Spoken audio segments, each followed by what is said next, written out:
Hi, everybody. It's Sarah Kumalo here, Summit to the Purpose in conversation with Francois Nel. I can't believe it. This is something that I started during lockdown, and now we are on episode 26.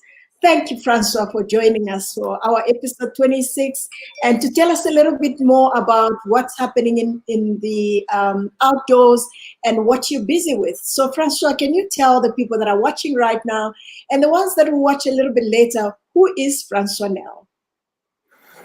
Yeah, Sarah, first of all, thanks. It's a great privilege to share this platform with you. I'm a big fan, and this is a great experience.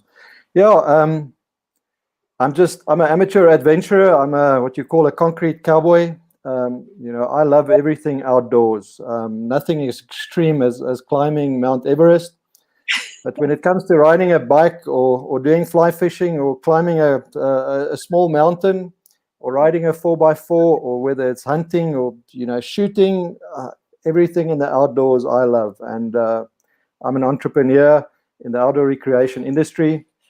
My background is I started off in auditing and finance, spent some time in banking, and then I went into the automotive industry where where I spent my time. And also started a business on the side where we basically supply outdoor recreation equipment, and it's been a great privilege to supply people. Every year there's a mad rush for people going on holiday and taking their family and spending their precious time. And I've been in the fortunate position of with a bunch of great staff to enable this lifestyle.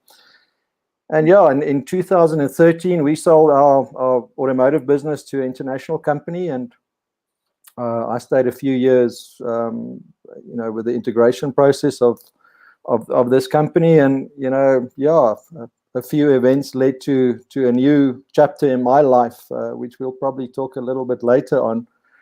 But yeah, I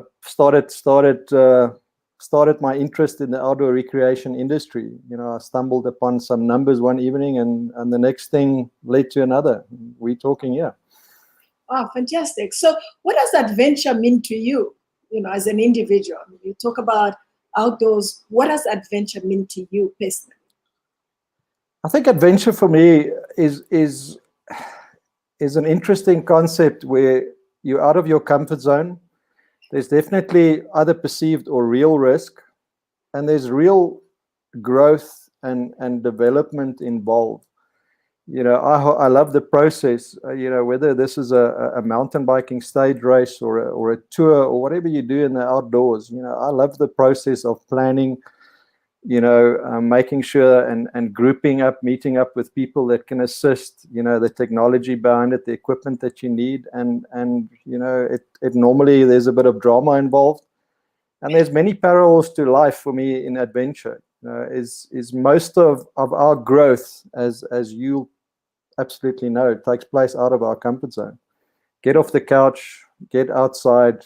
Go do the study, go do the work, go do the exercise, go build that business. It's getting off the couch. That's what adventure means. Wow. For me. Yeah, it does mean a lot of things to a lot of people, but thank you for sharing that. Tell us a little bit more about the South African industry, outdoor industry association, which is something that you've been working on. What is the background? What is it all about? What started it? Back in 2016, I left our business, which we sold in 2013, as I said. And I was looking for a new chapter in my life, and I was trying to understand some of the bigger, and that's typically a role of an entrepreneur. It's a case of looking for something new to do, looking for a challenge. And I wanted to understand and hopefully address some of the issues that I was seeing around me. Ultimately, we'd just gone through an acquisition of our company by an international company. And where it was supposed to create a lot of value, it destroyed an immense amount of value. Our workforce got reduced by 40%. And I stood there puzzled, saying, what just happened? Everyone's talking about foreign direct investment as being the golden bullet for Africa. And here's a good example of a small, medium-sized company that was acquired, and it's just been an absolute destruction of value.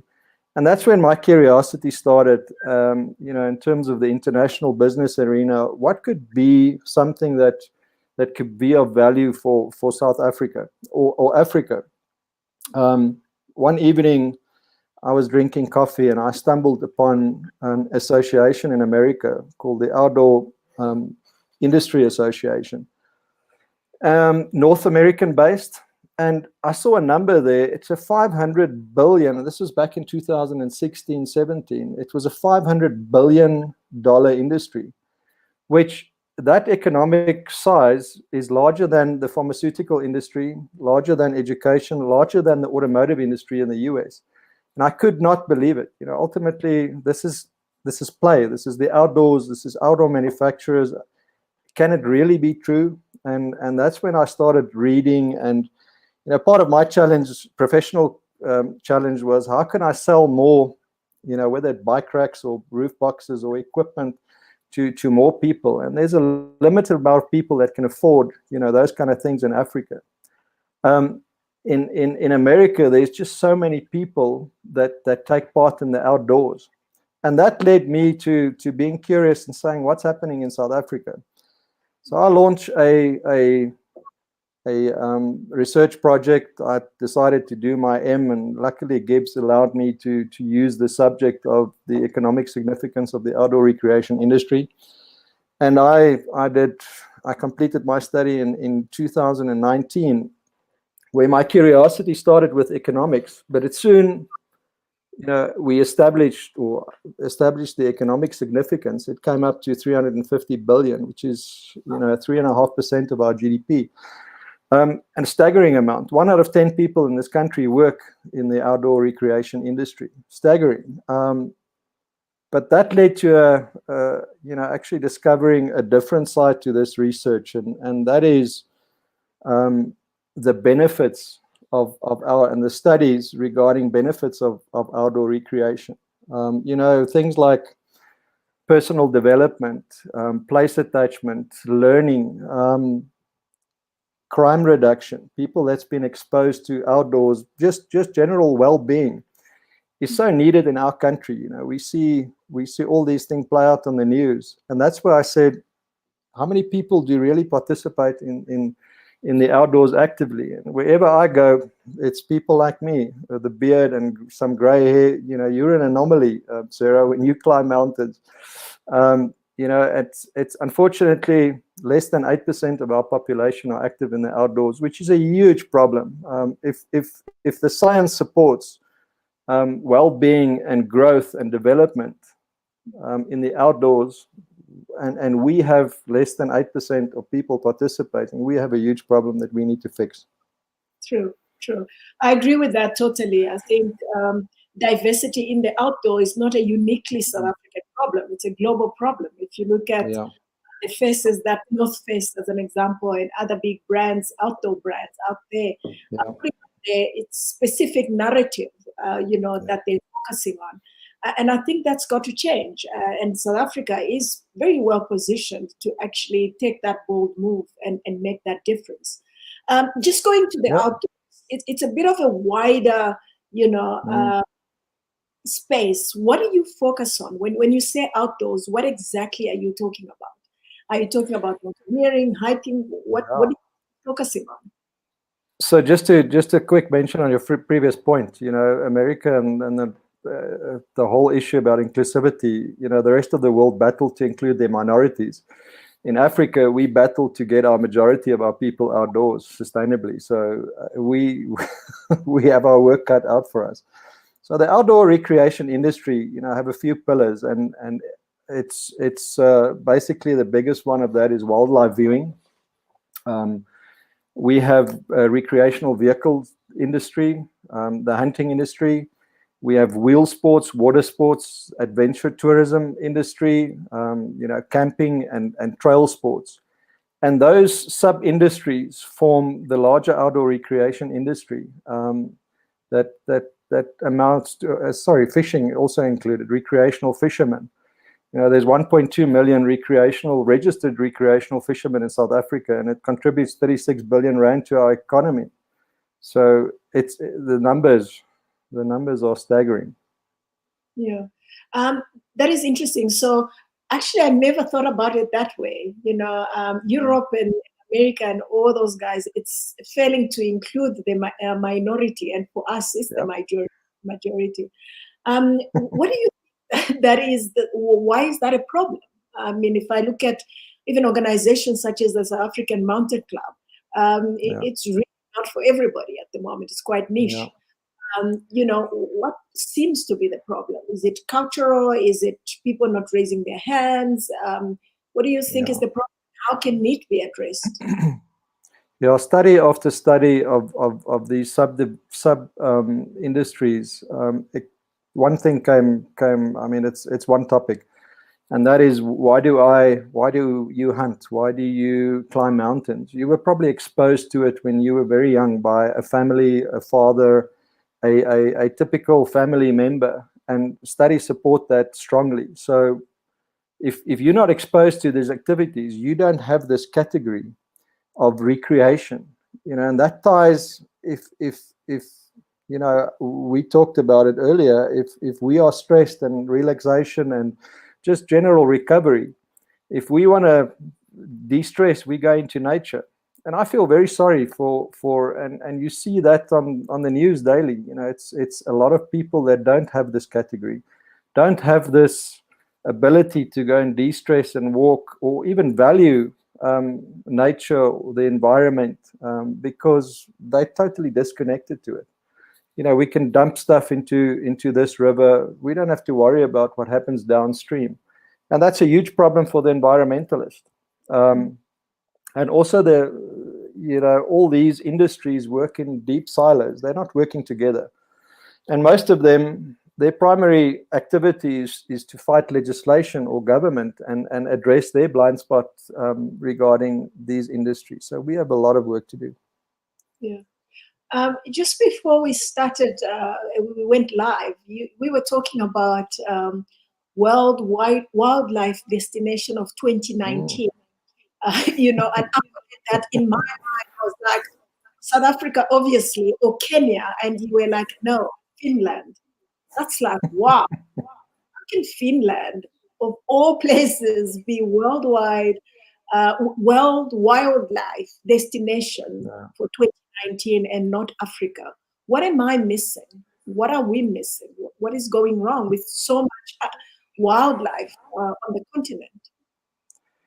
Sarah, I mean, that's a shocking number. I stumbled upon some research done by the United Nations World Travel Organization 2016 or 2017, if memory serves correct, and they established quite simply, 8 out of 10 people visiting South Africa from a business tourism perspective come here for a wildlife viewing experience or an adventure. And so how do we grow tourism? We grow our offering. And surely if Africa, with all its diversity and both in terms of climate, both in terms of terrain and animals and culture of people, we're not ranked there. A country like Finland and no country in Africa is ranking in the first 50 or 60 of this category, which is absolutely shocking.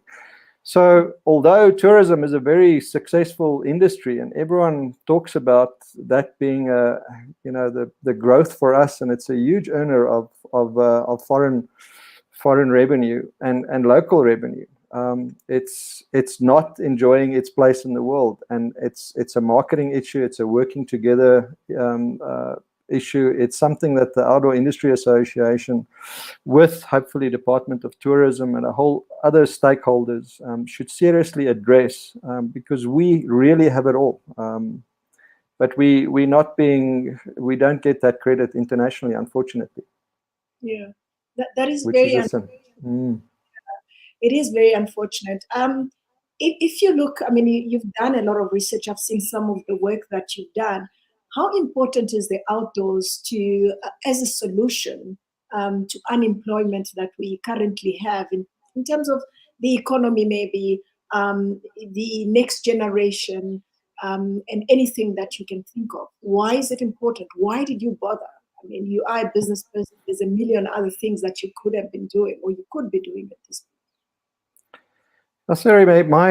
As an entrepreneur, you look at solving problems, and I've always really enjoyed being involved in supplying someone with value. There's a few very interesting things happening in the economy. We're moving away from an economy, and COVID's just put a rocket onto that process.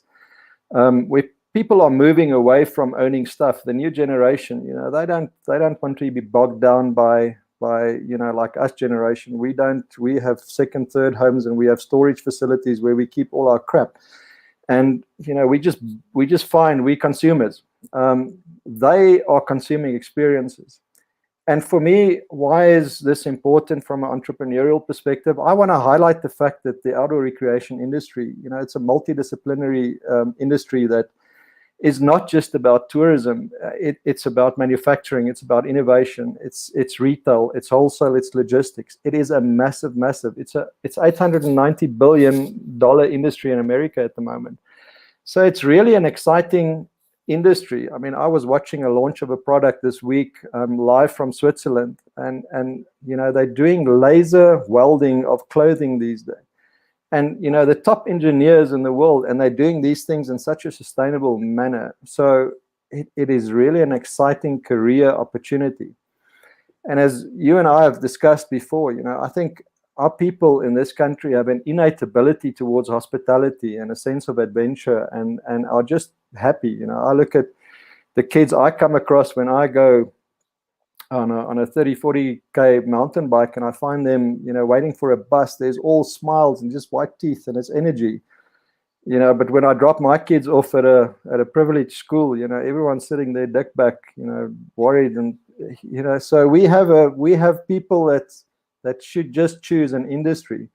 And technology, unfortunately, is bypassing a lot of these opportunities. People don't see it. I'm in discussions with guys now that there's community development around farming and the rural areas, and shocking numbers, 70 to 90% of these projects fail because it's just not addressing the fundamental needs of a person. And going back to your question on adventure experiential learning is something I stumbled upon. It's a theory of taking someone out of their comfort zone, putting them in a challenging position within their, not way out of their comfort zone, and you teach them skills. And once you've got that sense of self, I mean, I grew up and without a father figure, and I had to fight through. I never had that father figure that took me out fishing or hunting or all those kind of things. These are categories I had to develop on my own. But as soon as I was in nature, I felt renewed and I felt like $1 million. So we take kids and we do it responsibly. We take them to camps, and unfortunately the camping industry is under huge pressure at the moment, and it's being disrupted. A lot of problems with legislation and safety standards and things like that. But we give these kids in the hand of responsible people, of which there are many in South Africa, top experts, and we give them a sense of appreciation of nature. We give them coping skills. And then we send them into the schooling system, which hopefully over time will improve. And you can only develop as a person if you've got hope, you've got belief in yourself, just basic skills and if it's this machine, this conveyor belt of we can maybe have a separate series about the interesting dynamics in the school camping industry and the studies that's emerged there. So yeah, people are not necessarily working responsibly with our kids, and that's something that we need to change as well. Adventure, experiential learning can have several outcomes. It's not about play. It could be about recreation, but there's ministry, there's development, there's therapy. You can take kids that's physically challenged. You can take them in a certain activities, and they can act normally. So. Yeah. I mean, the studies support this. There's a study I shared this week about creativity, and that links back to entrepreneurship. What do you need as an entrepreneur? You need to, you practically need to innovate. You need to be creative. You need to be out of your comfort zone. And what better provides that methodology than that's not going to that's not going to happen at a mall, or at we need to take those kids outside and facilitate a growth experience. Absolutely, facilitate responsibly, I must add. So clearly, the South African Outdoor Industry Association is like bridging some gap or filling a gap of some sort. What is that gap, and what should the industry expect from an association such as yours? It's to unlock the economic significance and the attention on the social development potential of the industry. If you have an industry that's focused on less than 8% of our population, and it's already 350 billion rand strong, and it's got the potential to give people just a range of skills, basic but so important to their development. There should be more attention to this industry. And, as I said earlier, these guys, some people are doing wonderful work in wildlife viewing and conservation and recreational vehicles. But we need to stand together and say, listen, and assert our economic significance. And part of my studies covered some of the institutional misalignment in the industry. But, those things are typical in an emerging market setting where, things are not always that functional. Yeah. So we need to bring, and from a business problem, this is how do I create my next customer in 10 years from now, by exposing that child today to outdoor recreation. We spoke about the girl I interviewed the other day that had no exposure. It's no category in her life. How do I get her to buy my equipment in 10 years from now? You expose her to a recreational vehicle. You go take her hiking. You can take her up the Drakensberg, and in that process facilitate some growth and giving her a sense of self.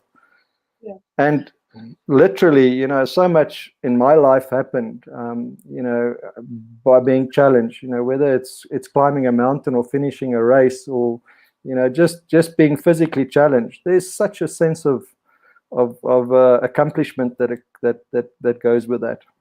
Yeah.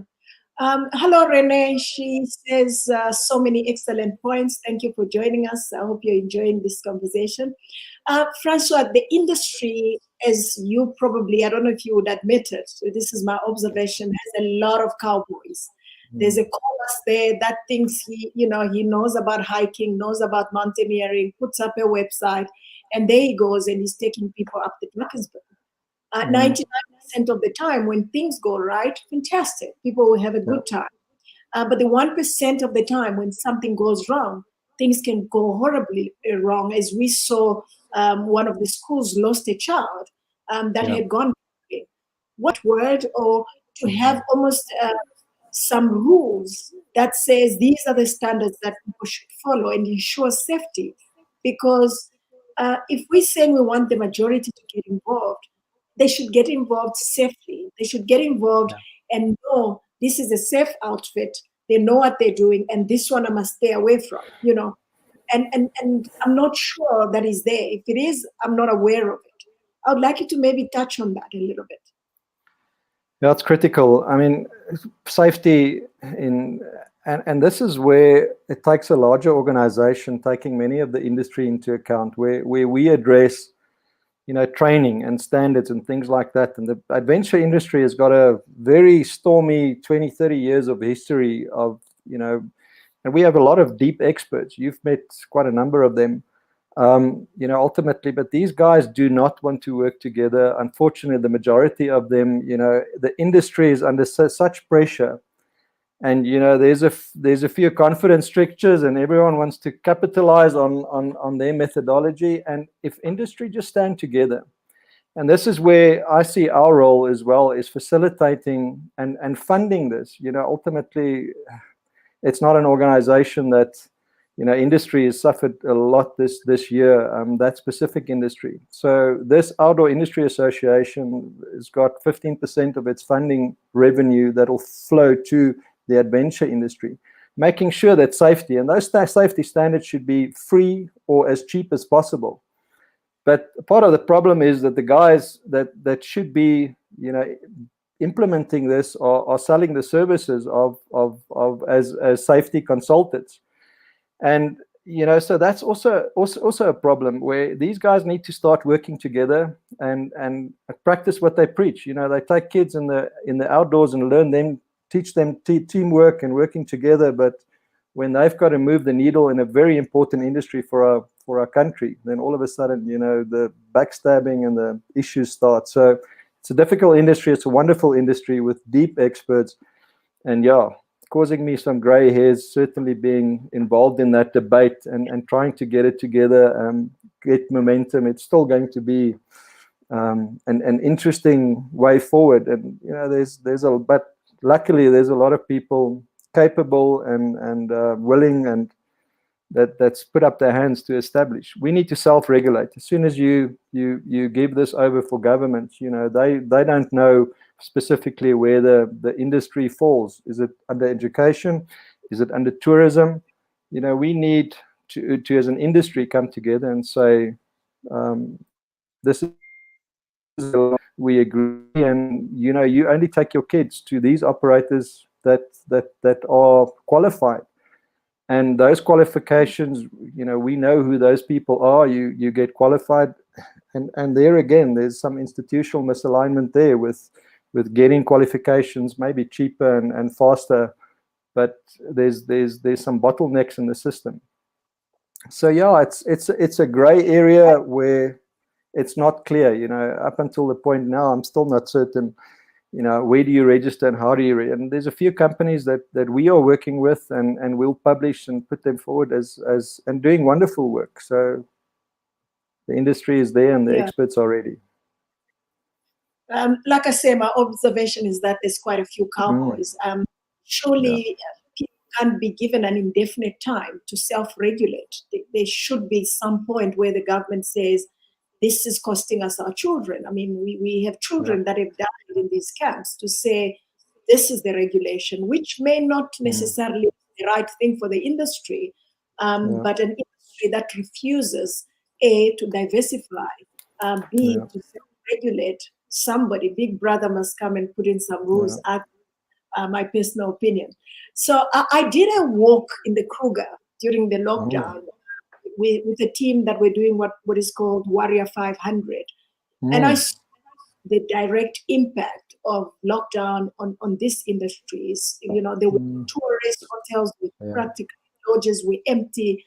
The villages around the lodges, you could see really devastation. And I believe that there was an increase in poaching, obviously because people needed to feed their families. What have you seen in terms of the effect of COVID-19 and the lockdown on the industry? And is there an upward trajectory in the next 6, 12 months or 18 months? What's got to give? What's the new normal in the industry?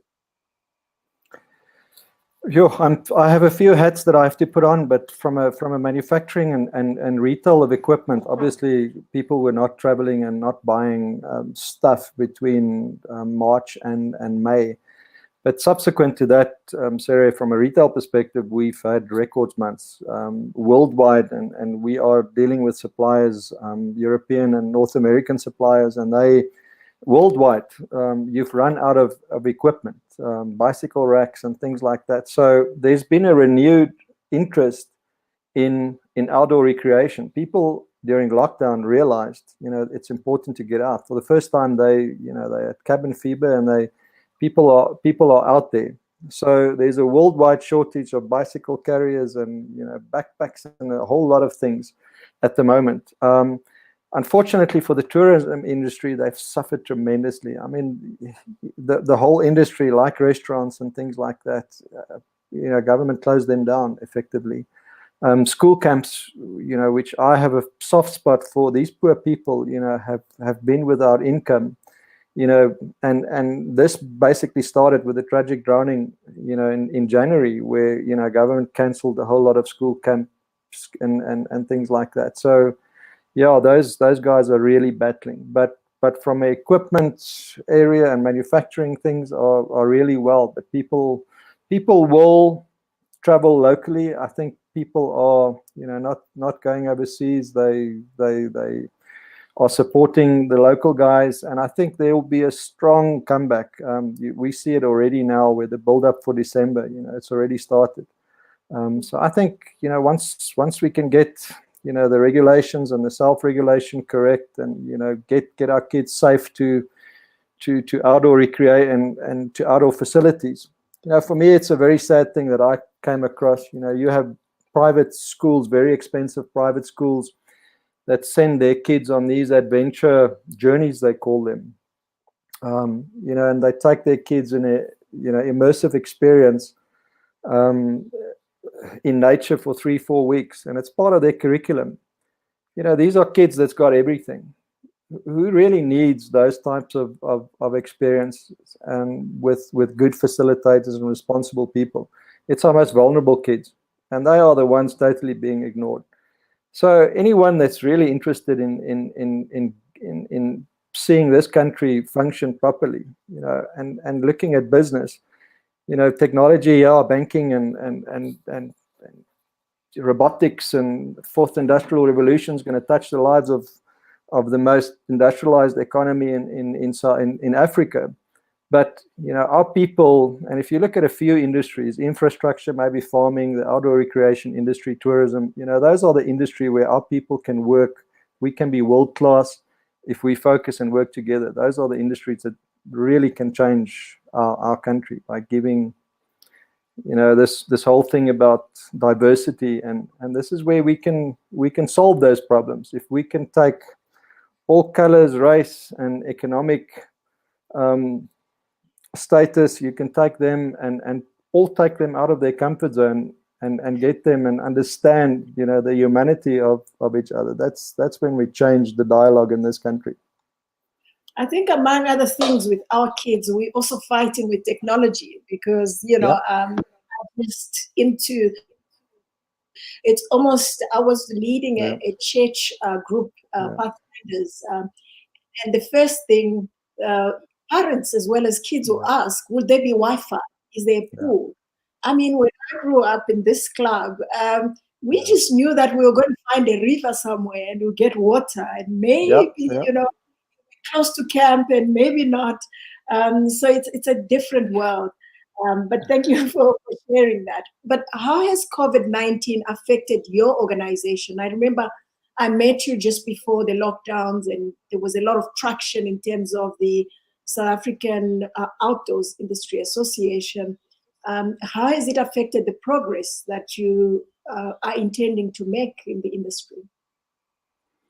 I think the groundwork's been done, Sarah. It's actually, well, that's one of the benefits of being, having a few months to lay the groundwork for it. We've got some great people sharing knowledge, guys that's, PhDs and professors, and guys that's experiential learning experts, waiting to be activated. And we've got some projects plans now.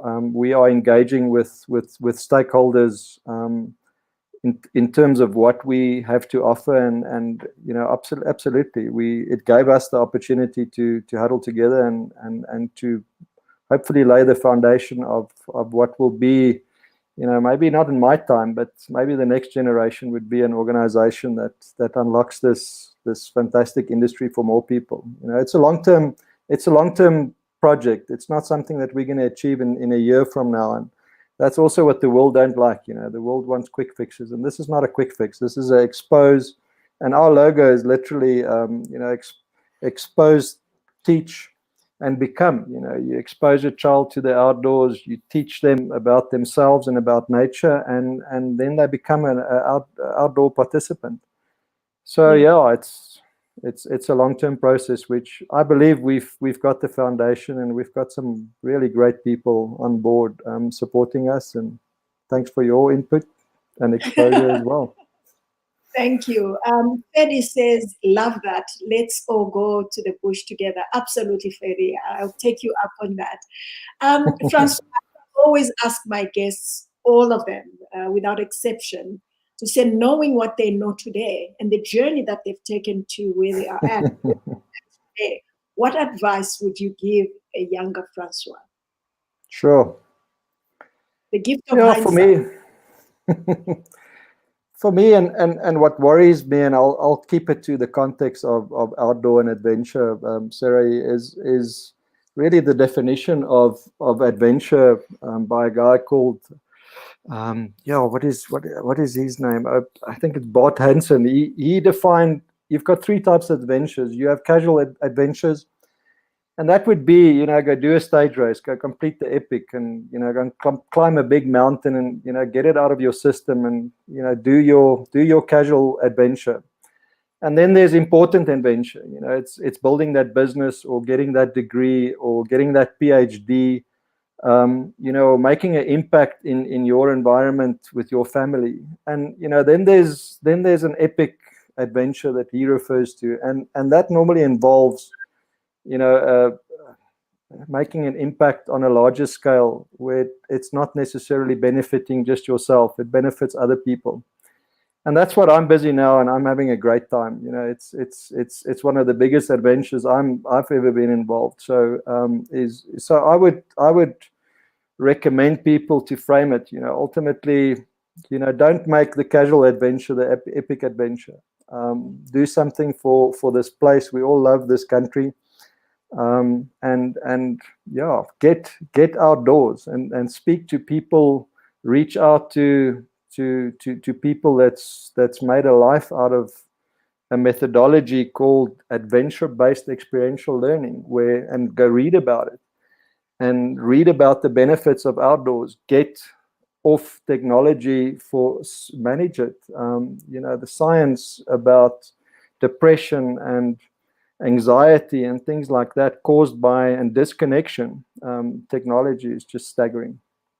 Yeah. Get outdoors, expose people, and make it accessible for everyone. Yeah, it sounds like you're advocating for adventure being part of the curriculum, if I hear you correctly. I hope the Department of Education is listening. Helen Keller said, life is either a grand adventure or nothing at all. I like that definition. Absolutely. So what is next, as the last thing? What is next, as well as how can people get hold of you? How can they learn a little bit more about the work that you're doing? Those that may want to get involved, how can they get a hold of you, and how can they learn a little bit more about it? Yeah, for corporate, in the corporate world, that's certainly one of our agendas, and hopefully government will engage. They've certainly got their challenges. We need to create the next generation of people that's got a category of outdoor, of the outdoors, and where they can find restoration. What's next for me is certainly to unlock this industry. I like to work with these people, these sub-industries, whether it's the stepchild of tourism, the hunting industry, that's so significant in terms of economics. Not everyone likes it, and it's very controversial, but it's there. And it's not going away. It's on Africa, where it's not just in South Africa. Land use, focusing on giving these social development projects around. We've got 24 million hectares of wildlife viewing space, and all of them have the same challenges. They have these communities that need to be involved in this process. And I have a different vision than just opening up a curio shop in front of a game reserve, and that's how the locals earn their money. That's nonsense, or make those people gate guards. We have really the ability, and I've come across, it's been an incredible journey this last 2-3 years to come across these experts and people that can really change their life. To unlock this industry, that's my mission. Certainly for the next 10-15 years, and obviously taking my family on an adventure and keeping them in the loop, and hopefully spend as much time with my teenagers that's soon going to be out of my house, and hopefully teaching them a love for adventure. Yeah, I know you alluded to the fact that it's a lot of work and may not be resolved in this generation. I'm a lot more optimistic. I think this is my small way of putting it out there, because we've got a lot of experts, as you say, in the country. People don't know how to, to make that difference. And I'm hoping that if we work together, we can make that difference. We've got a beautiful country, a beautiful continent. We can't have Finland being the top in terms of wildlife. Africa should. Power is to make that happen. I mean, that was a shocker out of everything that we've discussed, Francois. Thank you so much. You mustn't feel alone. There's some serious executives or directors in the tourism, tourist department of tourism, that also didn't know that. So there's a lot of people that's surprised by it. As Ronald Coe said, if you crunch the numbers enough, they will confess. So I think this is one of those cases. Absolutely. Thank you so much for your time, and thank you everybody for joining, and those that will be listening. I hope you enjoyed this episode, and I'm hoping that I'll get more and more people excited to join us and share their journey with us. I'm currently an ambassador for Scouts UK, and I'm excited about letting the young ones know a little bit that I know, and I know I'm going to learn from them as well. What are you doing to make sure that the next generation learns about the outdoors that you were also taught, that was passed on to you? How can we work together to pass it on to the next generation? Thank you, Francois, for joining me once again, and I hope to call you back someday. Anytime.